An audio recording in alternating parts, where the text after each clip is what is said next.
చనిపోయింది మినిస్టర్ కొడుకు, political pressure ఇదొకటి చెప్తారు. మళ్ళీ దీనికో స్పెషల్ ఇన్వెస్టిగేషన్ టీం. నా కూతురు ఉష చనిపోయి చాలా కాలమైంది భవానీ. తనని కూడా మర్డర్ చేశారు. కాని ఇంతవరకు దాని గురించి ఎవరూ పట్టించుకోలేదు. మీవారే కదండి మా ఆయన ప్రాణాలు నిలబెట్టారు. మిమ్మల్ని కూడా పరిచయం చేశారు, మర్చిపోయారా? గుర్తొచ్చిందండి. మీ వారి పేరు ఓబుల్ రెడ్డి గారు కదా? మేము ఇప్పటికే బ్యాంక్స్ నుంచి చాలాసార్లు నోటీసులు పంపించామండి. వాటిని కూడా మీ అమ్మాయి పట్టించుకోలేదు.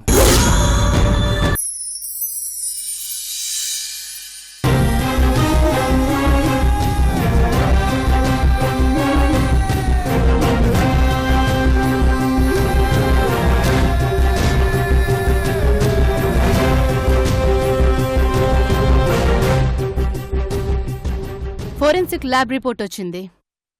అందులో ఏముంది మేడం? నా అనుమానమే నిజమైంది.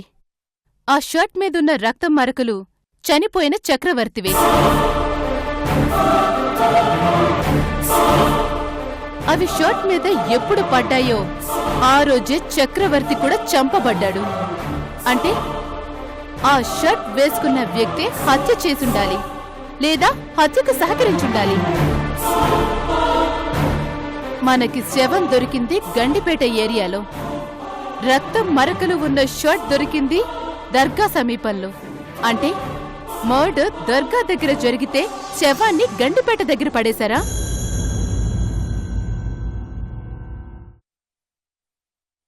లేదా గండిపేటలో మర్డర్ జరిగితే హంతకుడు దర్గా సమీపంలో ఆ షర్ట్ పడేసి వెళ్లిపోయాడా? గండిపేట ఏరియాలో మనకు శవం దొరికింది ఓ పాడుబడిన బావి దగ్గర మేడం. అక్కడ జనసంచారం ఉండే అవకాశమే లేదు. సో మర్డర్ అక్కడే జరుగుండొచ్చేమో. ఈ రిపోర్ట్ ప్రకారం, పోస్ట్ మార్టం రిపోర్ట్ ప్రకారం మర్డర్ జరిగింది రాత్రిపూట. రాత్రిపూట చక్రవర్తి ఆ ఏరియాకి వెళ్లాల్సిన అవసరం లేదు. సో మర్డర్ సిటీలోనే జరిగింది. శవాన్ని అక్కడ పారేసొచ్చారు.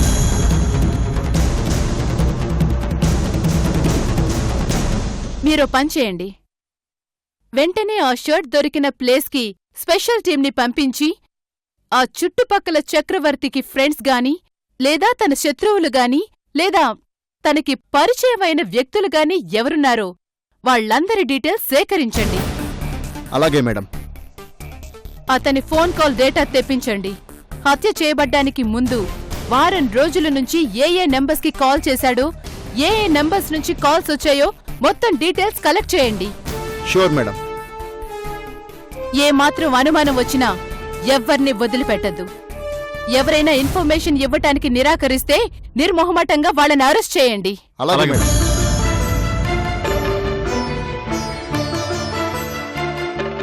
ఏంటి సిపి గారు, ఎంతవరకు వచ్చింది మా కేసు? నా కొడుకుని చంపిన వాడి వివరాలు తెలిసాయా? ఇదిగోండి, ఇప్పుడే ఫోరెన్సిక్ ల్యాబ్ రిపోర్ట్స్ వచ్చాయి. మాకు దొరికిన షర్ట్ మీదున్న రక్తం మరకలు మీ అబ్బాయి చక్రవర్తివే అని తెలిసింది. ఇది కాదమ్మా మీరు తెలుసుకోవాల్సింది.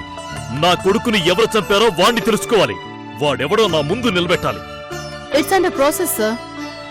ఇంకెప్పుడవుతుందమ్మా? ఇంకా ఎంతకాలం తీసుకుంటారు? నా కొడుకుని చంపినవాడు ఈ దేశం వదిలి పారిపోతే అప్పుడే చేస్తారు. ఇదేనా మీరు చేసే పని? వేలకు వేరు జీతాలు తీసుకుని ఏం చేస్తున్నారు? చూడండి, మీరడగ్గానే హంతకుణ్ణి తెచ్చి మీ ముందు నిలబెట్టలేం. వాడే మాకు చెప్పి మర్డర్ చేయలేదు. అసలు మీ వాడికి ఎంతమంది శత్రువులు ఉన్నారో గబగబా లిస్ట్ చెప్పండి.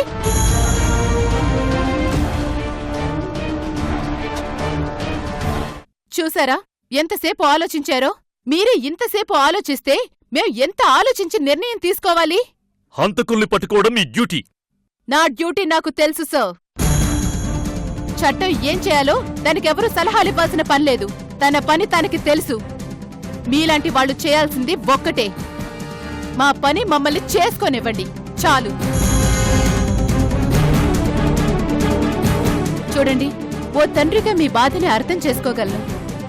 బట్ మీ మీద జాలి చూపించడం తప్ప ఈ సిట్యుయేషన్లో నేనేం చేయలేను.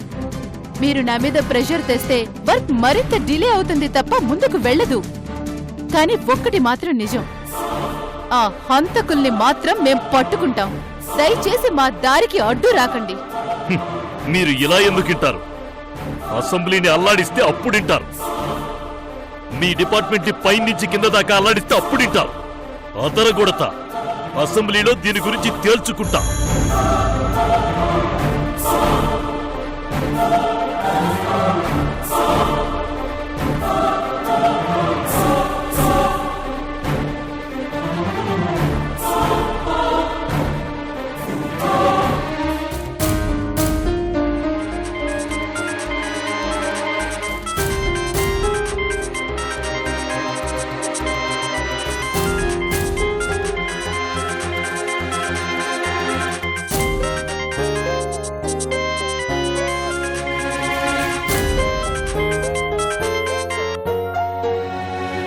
సంజయ్, చెప్పు, ఎప్పుడొస్తున్నావురా? ఇంకానా? ఇంకా ఎన్ని రోజులుంటావురా? ఇటు నువ్వు లేవు, అటు గౌరీ లేదు. నన్నొక్కదాన్నే నా మానాన్ని వదిలేసి వెళ్ళిపోతే ఎలారా? బాధొస్తే చెప్పుకునే మనుషులే లేకుండా వెళ్ళిపోతారా? సరే, త్వరగా వచ్చే.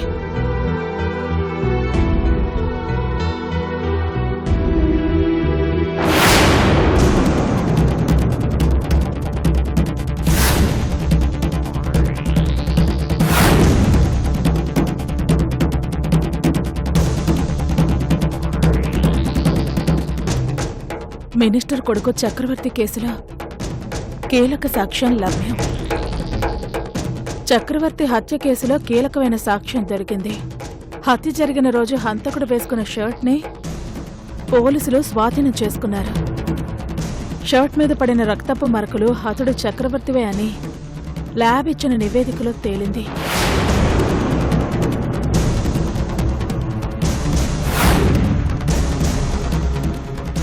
వస్తానమ్మా. అన్నయ్య, రక్తం ఎక్కడా? నీ షర్టు మీద. అమ్మా స్నేహ, వస్తానమ్మా.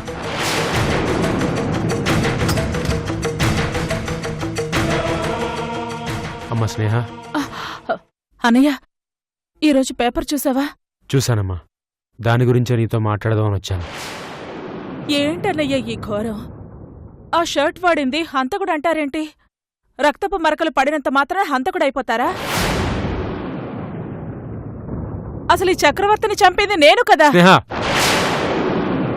పొరపాటును కూడా ఈ పద నీ నోటి నుంచి రాకూడదు.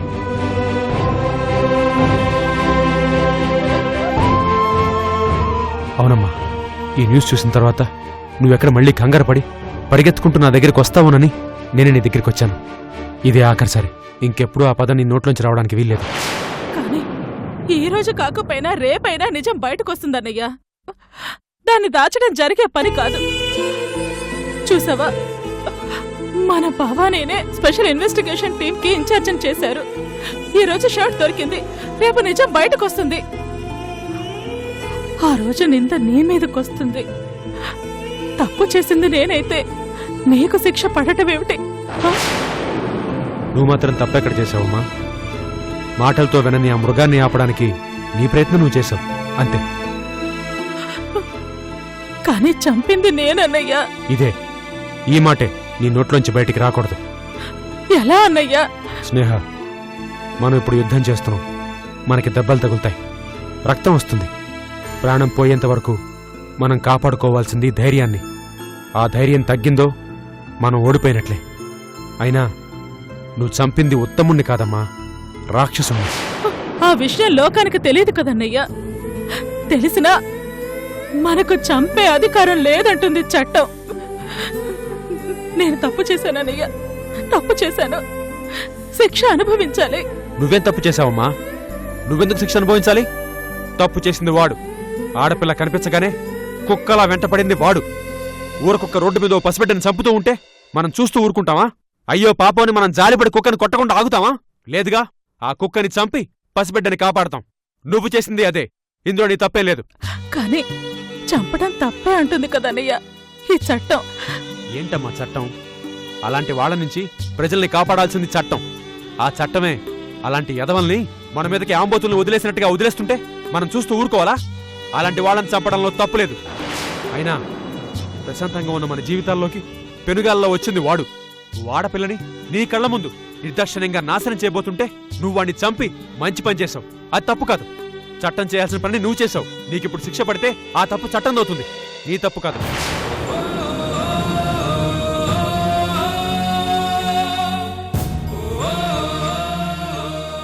ఆడపిల్ల జీవితాన్ని నాశనం చేయడానికి వచ్చిన వాడి దగ్గర నుంచి ఆ అమ్మాయిని కాపాడడం తప్పు కాదు. శిక్ష నీకైనా నాకైనా పడకూడదు.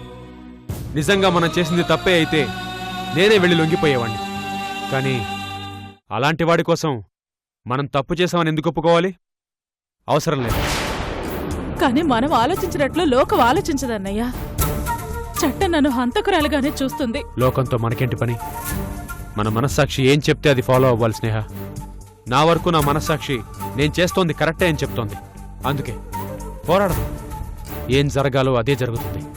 పోరాడకుండా ఓడిపోతే అది చావు కంటే ఘోరం. అదే పోరాడి ఓడిపోతే అది చాలా గొప్ప. పోరాడదు.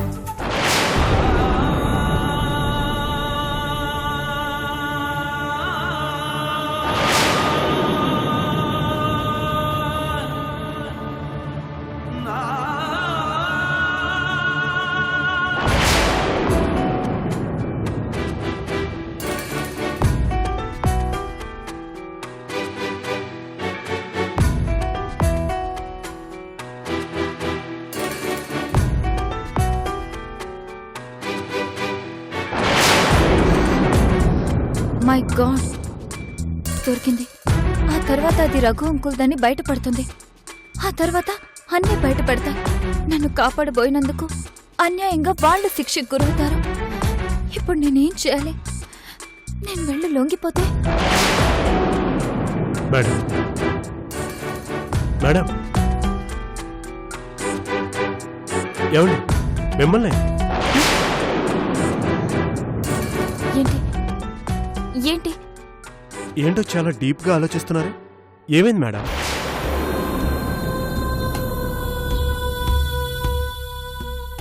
అసలు ఈ మధ్య మీరెందుకో ఏదో లోకంలో ఉంటున్నారు మేడం. కారణం ఏంటో తెలుసుకోవచ్చా? అదేం లేదే. లేకపోవడం ఏంటి మేడం? అసలు కంపెనీ విషయాలు పట్టించుకోవడం పూర్తిగా మానేశారు. నేనా? అదేం లేదు. లేకపోతే బ్యాంక్ వాళ్ళందరూ కట్టుకుని మీ ఇంటికి వచ్చి మీ నాన్నగారి మీద దాడి చేసినంత పనిచేశారెందుకు?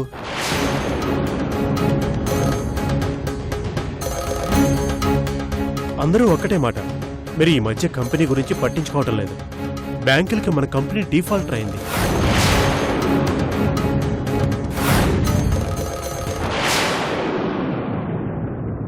మీ నాన్నగారి మీద అభిమానంతో ఇంటికొచ్చి చెప్పారు. లేదంటే కంపెనీని సీజ్ చేసేవాళ్ళు మేడం.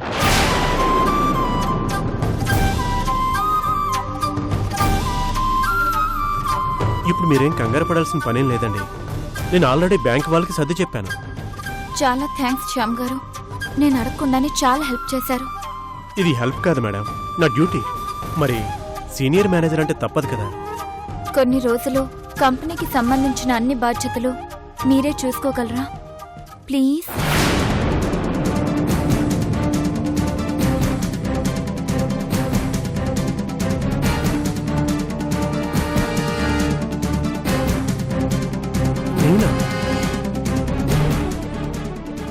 అవునండి, నా మైండ్ స్టేటస్ అంత బాలేదు. దయచేసి ఈ రెస్పాన్సిబిలిటీస్ తీసుకోవాలి. సరేనండి, తీసుకుంటాను. కానీ దానికి కూడా మీరు రెమ్యునరేషన్ ఇవ్వాల్సి ఉంటుంది. అలాగే. ఇంతకీ మీరు ఎందుకు ఎంత టెన్షన్లో ఉన్నారో చెప్పలేదు?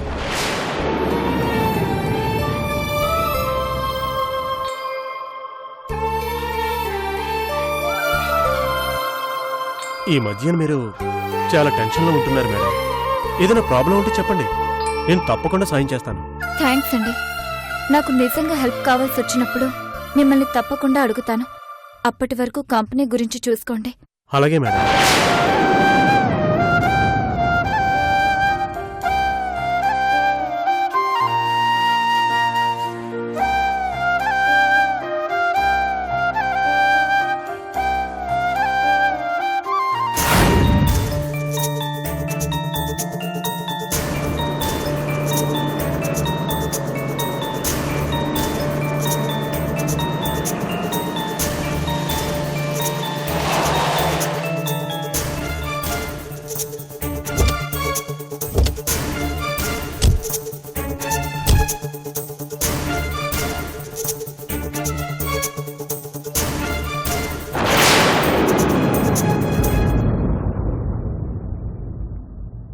నాన్న టాబ్లెట్స్ వేసుకున్నారా?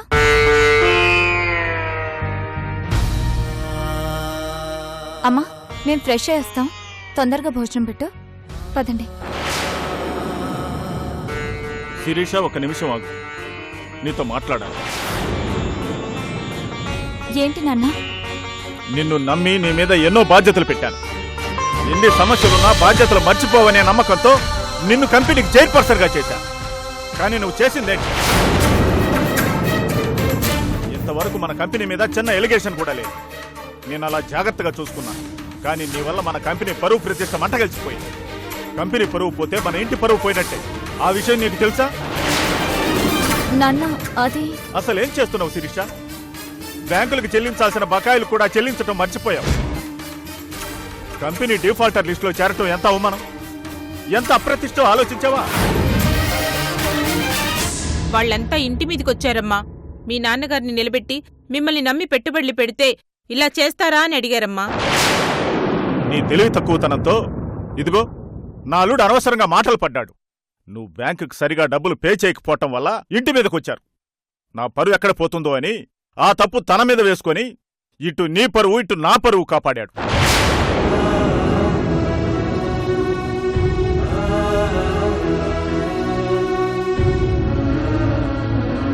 వచ్చిన వాళ్ళందరూ అల్లుడు గారిని ఎన్నెన్ని మాటలన్నారో తెలుసా అమ్మా?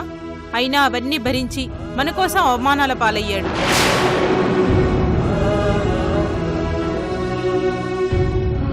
నీ మీద నాకు నమ్మకం పోయింది శిరీష. ఈ రోజు నుంచి కంపెనీ బరువు బాధ్యతలన్నీ నా అల్లుడికి అప్పగిస్తున్నాను. ఈ క్షణం నుంచి కంపెనీ చైర్మన్గా నువ్వు తప్పుకో. ఆ బాధ్యతలు అల్లుడు గారు తీసుకుంటారు.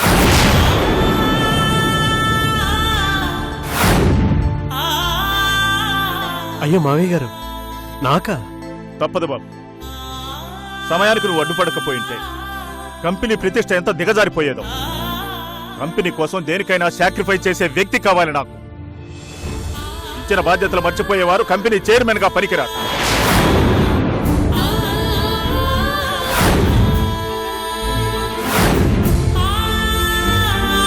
అందుకే చెప్తున్నాను, రేపే లాయర్ని పిలిపించి పూర్తి రెస్పాన్సిబిలిటీస్ నా అల్లుడికి అప్పగిస్తాను. ఆగండి మావయ్య గారు, ఎందుకంత తొందరపడుతున్నారు? ఇందులో శిరీష చేసిన తప్పేంటి? ఇది తప్పు కాదా బాబు? నువ్వే చూసావుగా, ఎంతమంది ఎన్నెన్ని మాట్లాడినారో చూసావుగా. అవన్నీ చూశాక కూడా ఇంకా ఏ ధైర్యంతో కంపెనీ బాధ్యతలు తనకు అప్పగించమంటావు? తప్పు మావయ్య గారు, ఈ రోజంటే ఇలా జరిగింది. ఇప్పుడు దాకా కంపెనీని లాభాల్లో నడిపించింది ఎవరు? శిరీషే కదా.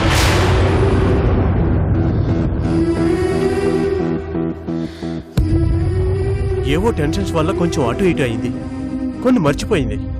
అంత మాత్రానికి ఆవిడ చైర్పర్సన్గా పనికిరారు అనుకోవడం చాలా తప్పండి. నేను చెప్తున్నాను మావయ్య గారు, దయచేసి శిరీష్ అనే ఆ పోస్ట్లో ఉండనివ్వండి. నేనే పక్క నుండి భర్తగా అన్నీ చూసుకుంటాను. నీ మీద నమ్మకంతో, నీ మాట మీద గౌరవంతో శిరీషను ఆ స్థానంలో కొనసాగిస్తున్నాను బాబు. కానీ నువ్వే అంతా దగ్గరుండి చూసుకోవాలి. ఇటు నా కూతురు బాధ్యతతో పాటు నా కంపెనీ బాధ్యత కూడా నీదే. అలాగేనండి, ఆ విషయం ప్రత్యేకించి చెప్పాలా? అన్ని జాగ్రత్తగా చూసుకుంటాను. అలాగే బాబు. బాబు, మీరిద్దరూ ఫ్రెష్ అయ్యండి, ఈలోపు భోజనం వడ్డిస్తాను. అలాగే అత్తయ్య గారు.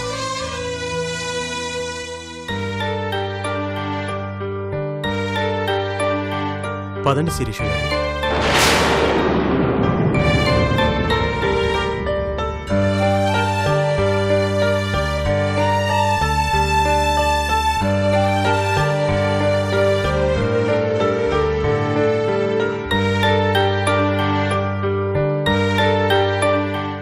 ఏంటి మేడం ఇది?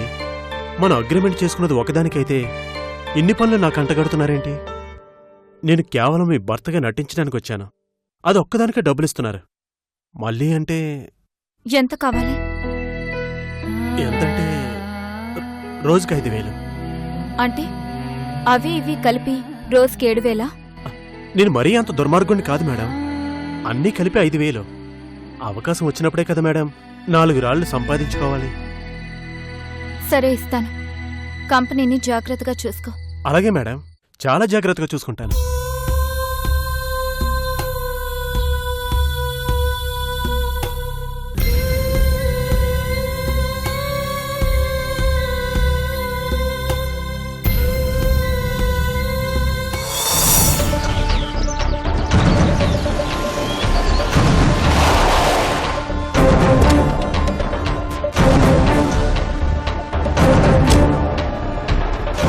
Morning madam. ఆ రిపోర్ట్స్ జాగ్రత్త చేశారా? Yes madam. ఆ షర్ట్ హ్యాండ్ ఓవర్ చేసుకున్నారా? సిట్ ఇన్ఛార్జ్గా మీరు సంతకం చేస్తే గానీ మాకు హ్యాండ్ ఓవర్ చేయమంటున్నారు మేడం. దర్గా ఏరియాలో చక్రవర్తికి సంబంధించిన వ్యక్తుల వివరాలు సేకరించమని చెప్పాను. అది ఎంతవరకు వచ్చింది? జీకే గారు ఆ పని మీదే ఉన్నారు మేడం. చాలా మంది దగ్గర వివరాలు సేకరించారు. అందులో అనుమానించదగ్గ వ్యక్తులు ఎవరు, చక్రవర్తికి బాగా ఆప్తులైన మనుషులు ఎవరు అనేది ఓ లిస్టు తయారు చేస్తున్నారు మేడం. అది రేపు మీకు అందిస్తారు. Okay, let's move.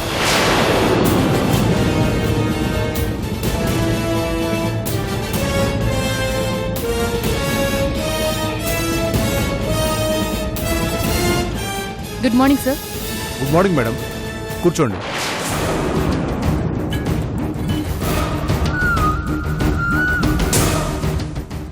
మీరు అడిగారని రిపోర్ట్ ఎర్లీగా పంపించాను మేడం, లేదంటే మరో 2 రోజులు పట్టుండేది. మీరు హెల్ప్ చేశారు కాబట్టి మా ఇన్వెస్టిగేషన్ స్పీడ్ అవుతుంది సార్.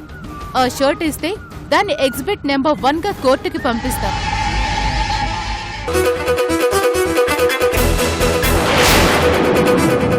ఇదిగోండి, ఇదే ఆ షర్ట్.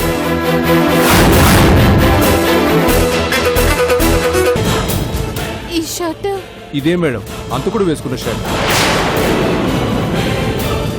దాదాపు ఈ షర్ట్ వేసుకున్న వ్యక్తే ఈ మర్డర్ చేయాలి.